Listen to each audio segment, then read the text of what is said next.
have this flame within us, and I speak about this quite a lot. It's this flame that's this part of us that knows that we're meant for something more, something deeper, that our life can become more happy, more fulfilled, full of more purpose, love. And it's that flame that drives us towards the ideal person that we want to become. And the flame is beautiful because it gives our life purpose, it gives our life drive, it gives us, this desire, this meaning, this passion for pursuing something greater than ourselves. And for the longest time, I've just completely, and especially recently, just fed this flame, and I've just been so attached to this flame because this flame was actually guiding me to this version of myself that I was just so happy with. But the thing that I didn't realize literally up until now is that sometimes that flame can burn. It's very hot, and if given enough fuel, can affect the people around me. I discovered this through talking to a really close friend literally 20 minutes ago. They brought up a few things recently, and not even recently, in the last years of our friendship, where I've sort of haven't been the most genuine with taking on advice and I guess perspectives from others, particularly those closest to me. And it made me realize that in this pursuit and this flame that I've been feeding because of these new values and these new discoveries I've had about myself, that it's sort of gotten to the point where sometimes I was blindsided about some things that were being destructive in my life, things that I was doing that wasn't the best and the most in alignment to what my true values are. And because I was just feeding this flame, and I was just so attached to this flame and this fire and this burning, that I wasn't able to see how it was actually hurting the people around me. And I think this is an important message to share, because I think for so many of us, we spend our lives not knowing what our flame is, and then when we find it, we just get so attached to pursuing that thing that sort of ignites us and gets us going, and that's so beautiful, and that shouldn't be shamed. But I think it's so important to know that when we experience a particular trauma or event or things that have weighed us down in the past, we then tend to resolve to fighting it with a polarity. And within that polarity, at least I've discovered for myself in this moment, I was actually neglecting stuff and not finding more of a balance within my new discoveries. I'm not even sure if I'm making sense right now, but you are getting a very raw Luke Marriott here. But it's important for me to share because I'm building this platform, the U Effect. The whole idea behind this platform is to encourage authenticity, to empower people to chase after that flame that's within all of us and help people discover that flame. But the one thing that I haven't shared, and that I've only just realized on my journey now, is sometimes we have to be really careful with that flame that we're feeding.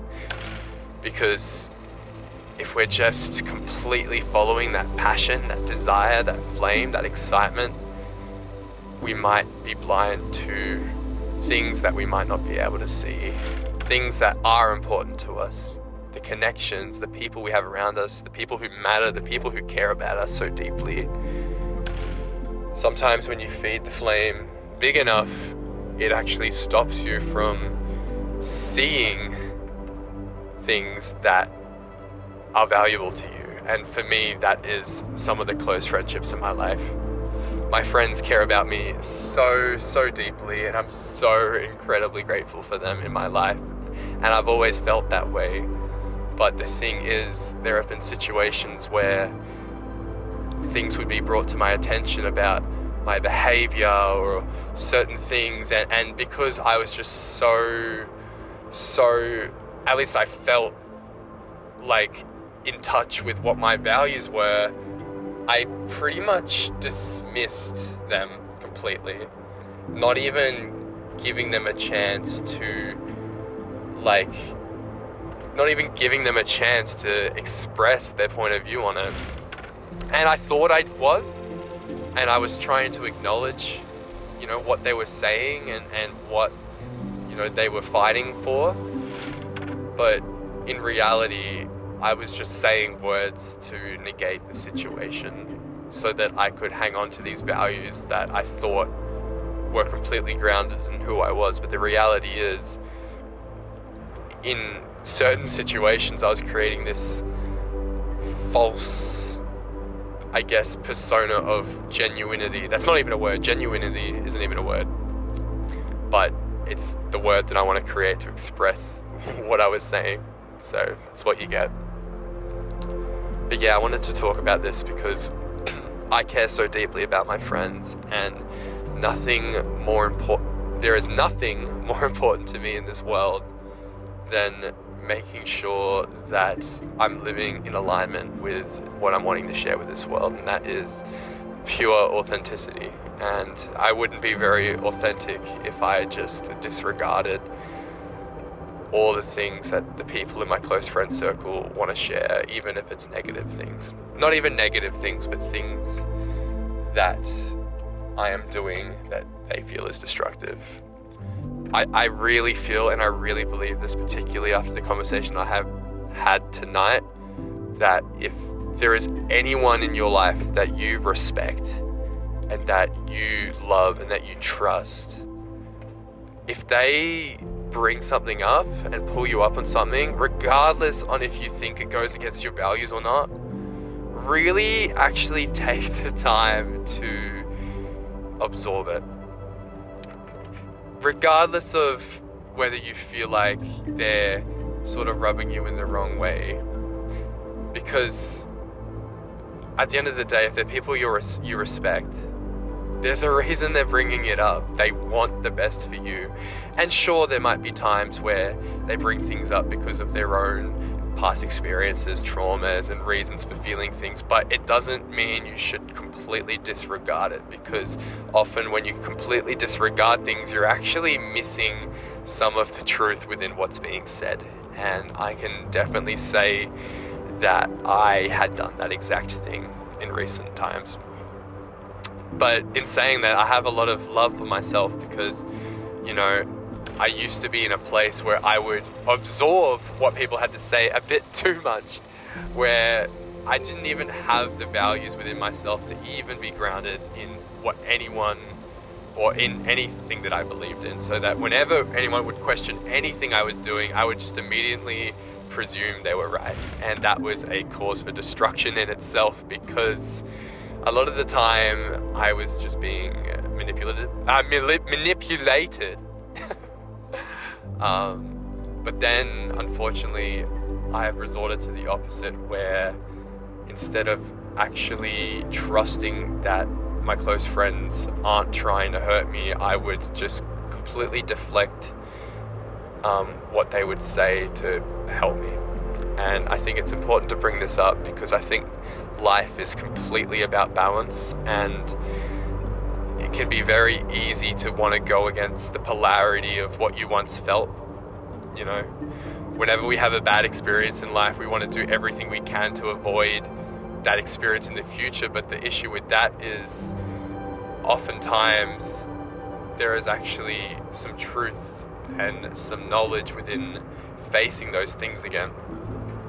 And by avoiding it, we're actually not allowing ourselves to reveal things that actually benefit us for the good of ourselves.